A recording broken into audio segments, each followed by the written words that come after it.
قبل ما نبدأ أي حاجة، عاوزاكِ تسألي نفسِك أنتِ آخر مرة كنتِ طيبة مع نفسِك كانت إمتى؟ مش آخر مرة خرجتِ، ولا آخر مرة اشتريتِ حاجة لنفسِك، ولا حتى آخر مرة خدتِ إجازة.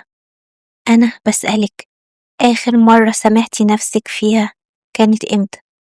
آخر مرة بصيتِ لنفسِك بحنية، آخر مرة قلتِ لنفسِك مش مشكلة عادي تغلطي. عارفة إيه اللي اكتشفته؟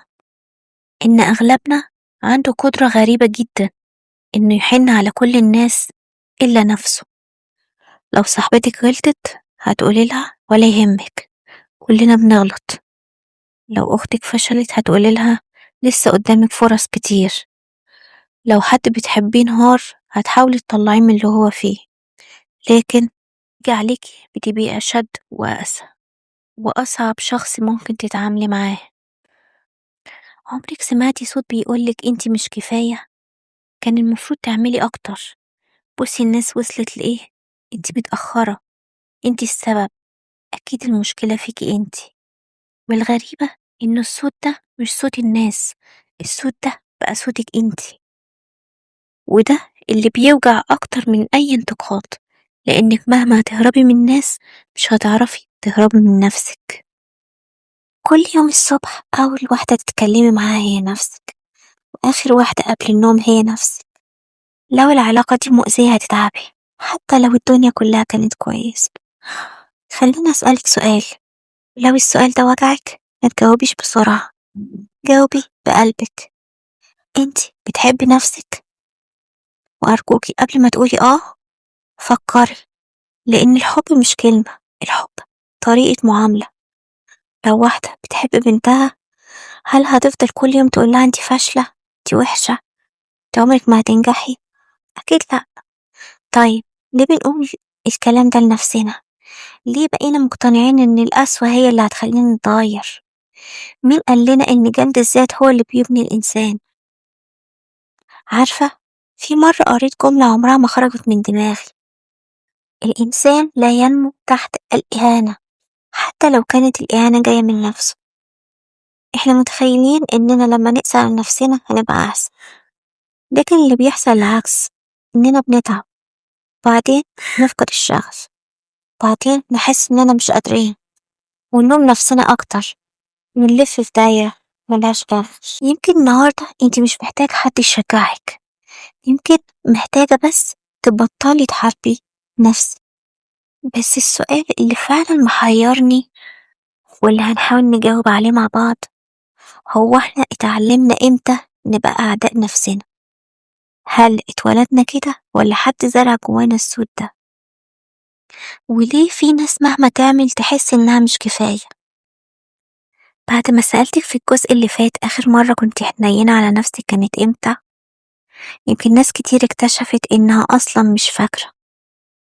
وده خلاني أسأل نفسي سؤال تاني خالص، هو احنا اتولدنا بنكره نفسنا؟ الطفل الصغير لما بيتعلم يمشي ويقع بيقوم يضحك ويحاول تاني، عمر ما بص لنفسه وقال أنا فاشل. الطفل الصغير لما بيرسم رسمة بيجري يوريها لكل الناس وهو فخور بيها حتى لو كانت مجرد شخابيط. الطفل بيتولد شايف نفسه كفاية، لكن في مرحلة ما حاجة اتغيرت. يمكن أول مرة اتقالك فيها بصي بنت خالتك أشطر منك، يمكن أول مرة رجعتي من المدرسة بدرجة كويسة، لكن بدل ما حد يقولك برافو سمعتي ليه مش الدرجة النهائية. يمكن أول مرة عبرتي عن مشاعرك واتقالك انت حساسة زيادة. من يومها بدأ صوت صغير يتكون جواكي، صوت بيقول علشان أتحب لازم أبقى أحسن، علشان أتقبل لازم أبقى كاملة. ومع الوقت الصوت ده كبر، بقى يعلق على شكلك، على شغلك، وحتى على أحلامك. بقيتي قبل ما أي حد ينتقدك انتي سبقتيه وانتقدتي نفسك، كأنك بتحاولي تحمي نفسك من وجع الناس، لكن الحقيقة إنك سلمتي نفسك لوجع أكبر، وجع بيجي من جواكي. الغريبة إن الناقد الداخلي اللي جوانا مش بيتولد معانا، إحنا اللي بنصنعه من غير ما نحس. كل مقارنة، كل انتقاد، كل مرة حسينا إن حب الناس مرتبط بإنجازاتنا كنا بنحط طوبة في بناء النقد ده. مع السنين بقينا مصدقين. تعرفي أخطر حاجة إيه؟ إن العقل بيصدق الكلام اللي بيتكرر. يعني لو كل يوم قلتي لنفسك أنا مش بعرف، بعد فترة هتبطلي تجربي أصلا. لو كل يوم قلتي لنفسك أنا مش جميلة، هتصدقي نفسك وهتشوفي نفسك إنك فعلا مش جميلة، حتى لو الناس كلها شايفة العكس. لو كل يوم قلتي لنفسك أنا متأخرة، هتعيشي طول عمرك بتجري حتى لو مفيش حد سابقك. وده اللي بيخليني أقولك إن المشكلة مش في الواقع، المشكلة في العدسة اللي بتبص بيها لنفسك. لأن اتنين ممكن يعيشوا نفس الظروف، لكن واحد يشوف نفسه ضحية والتاني يشوف نفسه إنه لسه بيتعلم. واحد يغلط يقول أنا فاشل، التاني يغلط يقول لا أنا لسه بتعلم. عارفة إحنا ليه بنصدق النقد اللي جوانا؟ لأنه نادرا لما بناخد وقفة ونسمع نفسنا. أول ما بنسمع صوت جوانا بيقول انتي مش كفاية، بنقول فعلا نصدقه، نقول يمكن محدش هيحبنا، فبنخاف.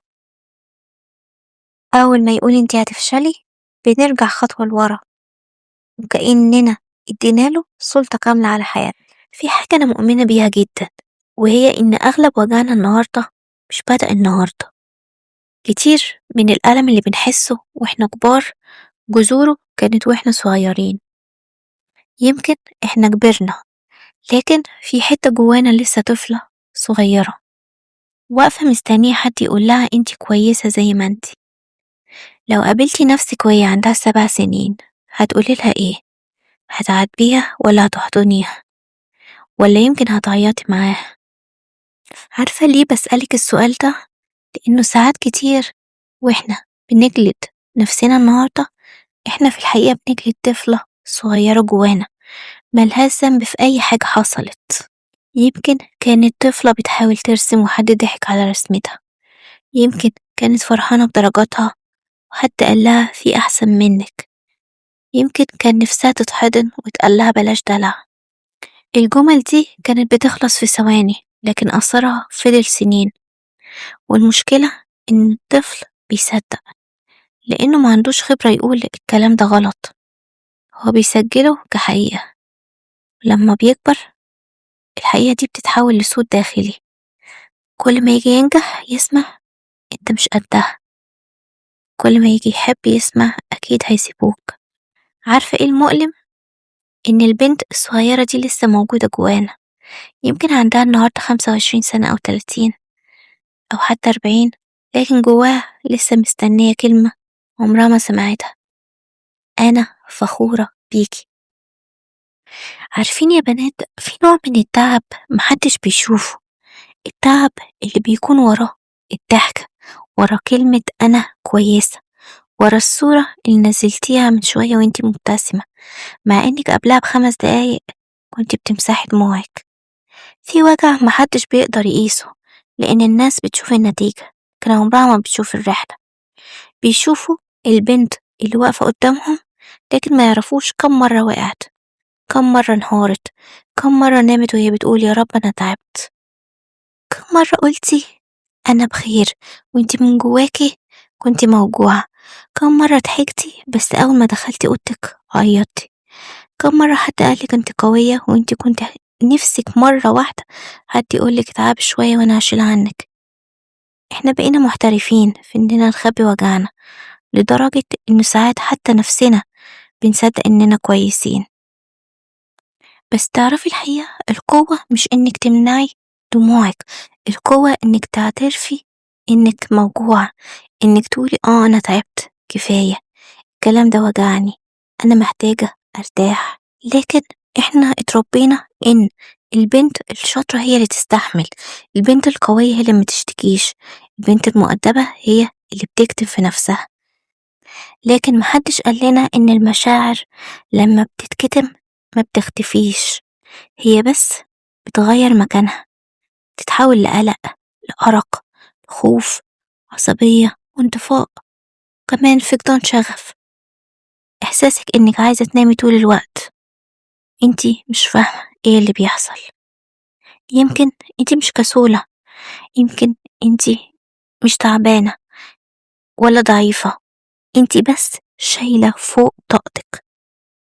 بس خليني أقولك إنك من حقك تتعبي، من حقك تقولي مش قادرة، من حقك ترتاحي، من حقك تعيطي، تطلبي المساعدة، وده مش هيقلل منك أبدا. بصي لنفسك للحظة، بلاش تبصي لكل اللي ما عملتهوش، بصي لكل اللي انت استحملتيه، بصي لكل الفترات اللي انت مريتي بيها، كل مرة وقعتي فيها وقاومتي، كل مرة قلبك اتكسر ولسه بتكملي، لكل مرة خفتي ورغم من كده نزلتي وواجهتي يوم جديد. يمكن انت أقوى بكتير مما انت متخيلة، لكن القوة دي محتاجة راحة، محتاجة حنية، محتاجة حد يقولك كفاية بقى، ارتاحي شوية. يمكن بعد كل اللي اتكلمنا فيه ده أول حاجة تيجي في بالك هي طيب أعمل ايه؟ أنا عايزة أقولك ما تستعجليش، لأننا طول عمرنا بنتعامل مع نفسنا بنفس الطريقة. كل ما بنتوجع نجري ندور على حل، كل ما بنتعب ندور على طريقة نرجع بيها زي الأول. لكن يمكن انت مش محتاجة حل دلوقتي، يمكن انت محتاجة حضن، محتاجة وقت، محتاجة تسامحي نفسك، محتاجة تاخدي وقفة مع نفسك وتسمعيها. احنا اتعلمنا انه لازم نصلح نفسنا بسرعة، لازم نبقى أقوى، لازم ننسى ونعدي، لكن المشاعر مش بتختفي بالأوامر. القلب مش آلة والروح مش زرار on و off، في وجع لازم يتعاش علشان يعرف يمشي. خليني أقولك حاجة يمكن أول مرة تسمعيها، انتي مش الشخص اللي كان عنده 10 سنين ولا 15 ولا حتى 20. انتي اتغيرتي، كبرتي، وفهمتي الحياة أكتر. لكن الغريب إن الطريقة اللي بتكلمي بيها نفسك لسه هي، لسه كل غلطة بتستقبليها بنفس القسوة، لسه كل تأخير بتعتبريه نهاية الدنيا، لسه كل مقارنة بتكسرك. طب ليه؟ لأن الناقد اللي جواكي اتعود ياخد الميكروفون وانتي عمرك ما رديتي عليه. كل مرة بيقولك انتي مش كفاية كنتي بتسكتي وتستسلمي، كل مرة يقولك أكيد انتي هتفشلي كنتي بتخافي وترجعي لورا. بصي الناس وصلت لفين، بتبصي فعلا وبتترددي وبتنسي الطريق اللي انتي مشيتيه. التعافي مش معناه انك من بكرة هتصحي وتحبي نفسك، ولا انك مش هتعيطي تاني، ولا انك مش هتتكسري.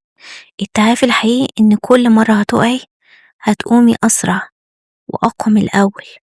كل مرة تعيطي تعرفي إن دموعك مش ضعف، كل مرة تغلطي تقولي أنا غلطت، لكن ده مش معناه إني شخص سيء.